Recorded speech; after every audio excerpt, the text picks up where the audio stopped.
I'm Christy. Today I want to talk to you about thinking creatively.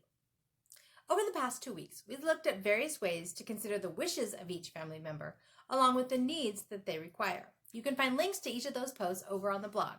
That's at www.havenofhopeforme.com. This post originally posted in June of 2020. But what do you do if one member's needs appear to conflict with what the rest of the family wants to do? Great question. Here's a couple ideas. My first thought is to try and think outside the box. Now, I realize that sometimes that's easier said than done. For our college tour example, I think that leaving AJ with someone else is an example of thinking outside the box. While it's not an uncommon idea, it does take some thought to come up with an alternative to having him on campus with us. Leaving him out of the tour has a number of advantages.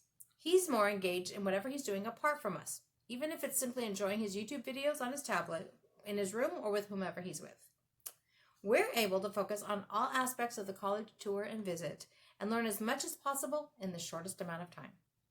And everyone ends the day on a happy note because they've enjoyed their activities.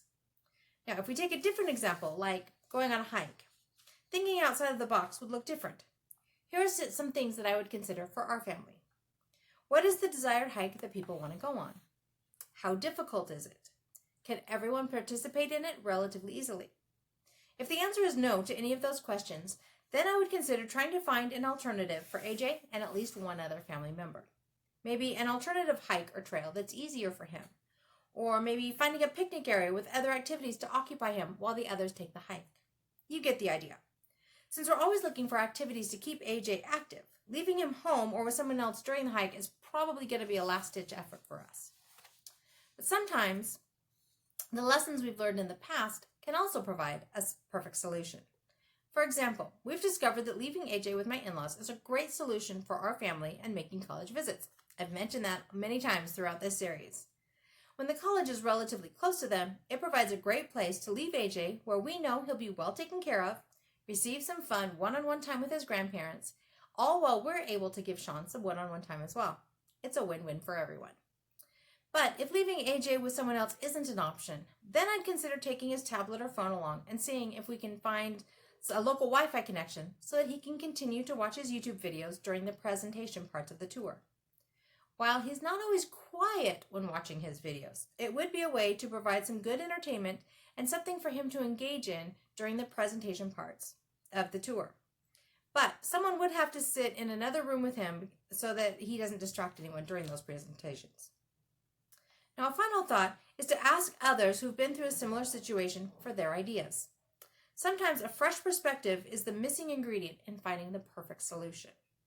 I can't tell you the number of times that my husband has seen something or had an idea that was the perfect solution.